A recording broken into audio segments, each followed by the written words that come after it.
Now students, corollaries of inscribed angle theorem. Corollaries are nothing but they are also theorems. हाँ, तो कोई tension मत लो इसका. Now first point, angles inscribed in the same arc are congruent. Angles inscribed in the same arc are congruent.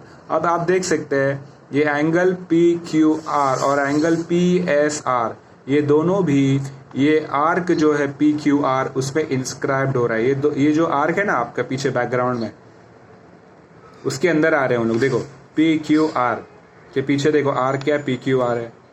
Angle P S R उसके पीछे भी arc P Q R है.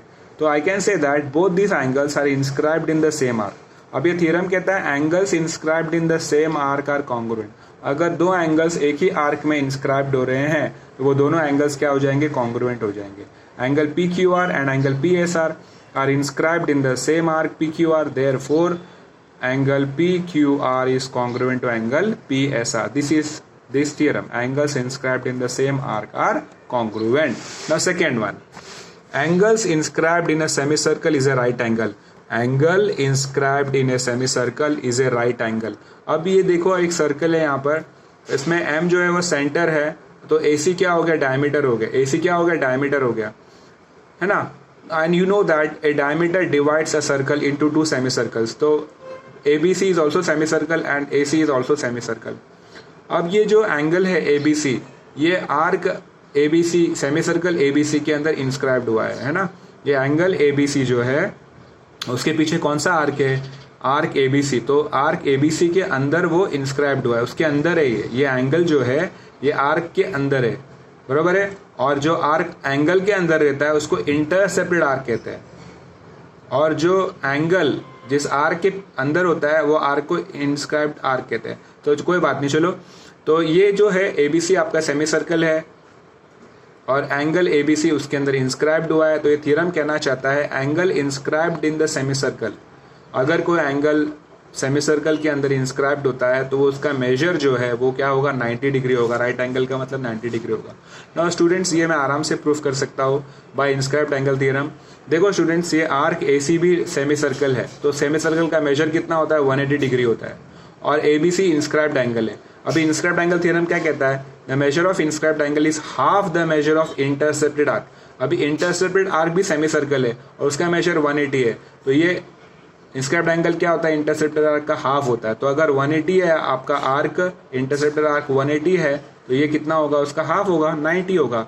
इस तरीके से हम उसको प्रूफ कर सकते हैं. लेकिन अभी आपको प्रूफ नहीं करना, आपको सिर्फ याद रखना है angle inscribed in a semi circle is a right angle. M is the center of the circle. Arc ABC is a semicircle. Angle ABC is inscribed in the semicircle. To prove angle ABC is 90 degree. Okay, students. Now cyclic quadrilateral. What is the meaning of cyclic quadrilateral? Students, if all vertices of a quadrilateral lie on the same circle, if all vertices of a quadrilateral lie on the same circle, then it is called a cyclic quadrilateral. अगर quadrilateral के सारे चारों vertices, because quadrilateral has 4 vertices, if all the 4 vertices lie on the circle, then it is called a cyclic quadrilateral. If all the vertices of a quadrilateral lies on the circle, देखो vertex A, vertex B, vertex C, vertex D, ये चारों vertex जो है quadrilateral के ये circle पे लाई कर रहे हैं. A भी लाई कर रहा है, B भी लाई कर रहा है, C भी लाई कर रहा है, D भी लाई.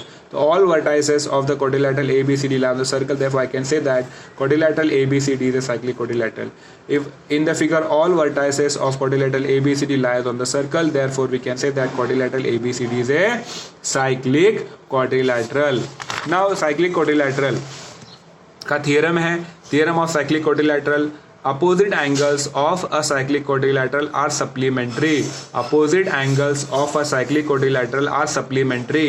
इसका मतलब क्या है, अब देखो ये स्टूडेंट्स ABCD एक साइक्लिक क्वाड्रिलेटरल है. ओके, अब इसके अपोजिट एंगल्स क्या हुए, angle A, angle C, angle B, angle D. तो हमें क्या बताना है, ये opposite angle supplementary. Supplementary angles किसको बोलते हैं, जब दो एंगल्स को प्लस करके 180 डिग्री मिलता है तो हम कहते हैं कि वो एंगल सप्लीमेंट्री है. तो हमें प्रूफ करना है कि अपोजिट एंगल्स आर सप्लीमेंट्री. ये थ्योरम कहता है opposite angles of a cyclic quadrilateral are supplementary. आप देख सकते हैं इसका statement, opposite angles of a cyclic quadrilateral are supplementary. इसका मतलब ये हुआ कि angle A plus angle C 180 और angle B plus angle D 180। Opposite angles A और सी अपोजिट एंगल है और बी और डी भी अपोजिट एंगल है। अब हमें बताना है कि angle A plus angle C 180, angle B plus angle D 180। तो अगर कोई क्वाड्रिलैटरल साइक्लिक क्वाड्रिलैटरल है तो उसके अपोजिट एंगल्स क्या होंगे स्टूडेंट? सप्लीमेंट्री होंगे। सप्लीमेंट्री मतलब 180। तो यहाँ पर angle A and angle C are opposite angles and angle B and D are opposite angles. Therefore by this theorem we can say that angle A plus angle C is equal to 180 and angle B plus angle D is equal to 180। ठीक है students.